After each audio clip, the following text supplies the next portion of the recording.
रायबरेली में लव जिहाद का मामला उजागर। रायबरेली में लव जिहाद का मामला सामने आया है। यहाँ एक दलित हिंदू युवती ने मुस्लिम युवक पर लव जिहाद का आरोप लगाया है।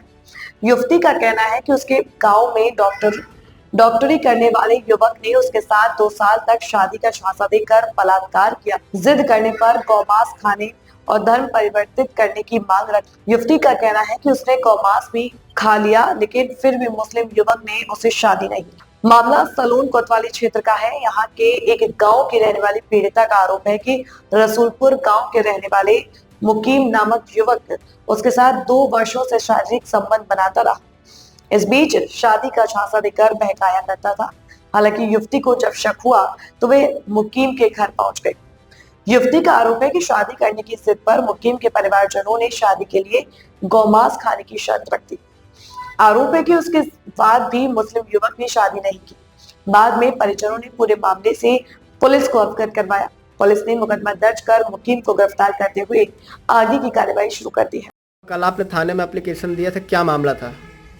मामला ये था कि क्या कहते हमारे गांव में मुसलमान का लड़का डॉक्टरी करे है। क्या नाम है उसका? मोहम्मद मुकीम रसूलपुर का रहने वाला है। बाप का नाम मुझे नहीं पता। तो क्या हुआ, उसने क्या किया आप? मेरे साथ 2 जगह ले गए, बलात्कार किया। फिर उसके बाद 4 तारीख को मुझे फ़ोन किया, कह रहा था कि यहाँ चले घूमने। फिर मुझे होटल ले गया, मेरी मर्जी के खिलाफ मुझे मेरे साथ बलात्कार किया। कौन से होटल ले गया था? होटल का नाम मुझे नहीं पता। किस जगह पे है? सलवन में है। सलवन में किस जगह पे? कुछ रोड मालूम है कुछ? नहीं, मुझे नहीं मालूम। सलोन में है? हाँ, सलवन में है। मुझे ये होटल का नाम नहीं मालूम, अब ये भी नहीं पता किस जगह है। मेरा मुंह बंधा था, मैंने नहीं देख पाया।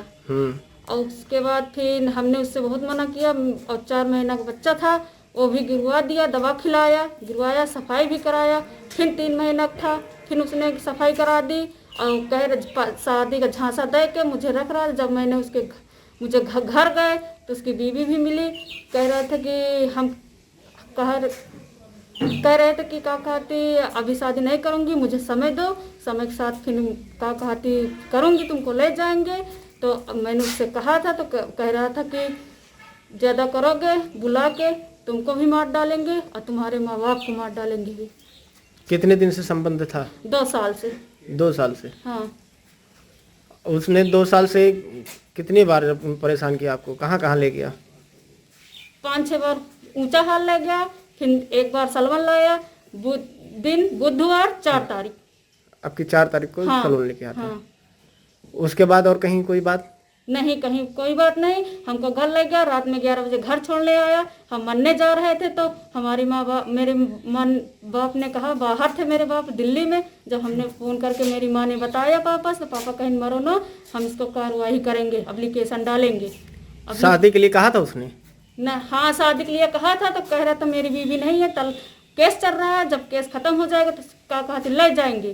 तो हमने किसी सुना तो गए उनके घर, तो उनकी वाइफ उनके घर में थी। हाँ, उनके एक बच्चा भी है। अच्छा, हाँ, और क्या हुआ? और क्या कहते उनके घर गए तो सब लोग मिल के, उनकी पूरी फैमिली मुझे गाँव को मांस खिलाया, कहीं इसको खाओ तो तुम्हारे साथ निगाह करेंगे और नहीं तो नहीं। तो क्या हुआ, तुमने खाया था? मुझे खिलाया गया था। जबरदस्ती खिलाया गया था? हाँ, जबरदस्ती मुझे खिलाया गया था। पूरी फैमिली ने मिल के मुझे जबरदस्ती खिलाया था गौ मांस। तो कह रहे हैं कि तब तुम हमसे निगाह करेंगे। और खा लिया उसके बाद भी नहीं कर रहे हैं? नहीं, खा लिया तो नहीं कर रहे हैं निगाह। अब क्या कह रहे हैं? कह रहे हैं नहीं करेंगे निगाह। तो इसकी शिकायत आपने कहीं करी? हाँ, एप्लीकेशन डाला कल 11 बजे। ठीक। रायबरेली के सलोन थाना क्षेत्र में शादी का झांसा देकर अवैध संबंध बनाने और उसके साथ लगातार यौन संबंध बनाने का मामला प्रकाश में आया है।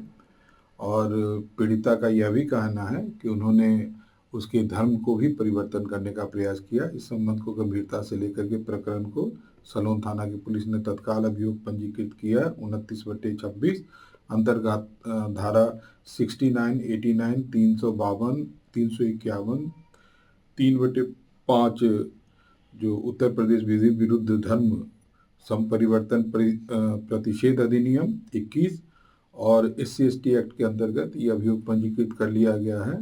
और जो है आरोपी मुकीम को है गिरफ्तार कर लिया गया है और इसको जो न्यायिक अभिरक्षा में भेजा जा रहा है। इसके नामजद अन्य अभियुक्त जो है उनके परिवार के सदस्य हैं, उनके विरुद्ध भी साक्ष्य एकत्र की कार्रवाई की जा रही है और साक्ष्य क्रम में ही अग्रेतर कार्रवाई की जाएगी और शांति व्यवस्था की कोई समस्या नहीं।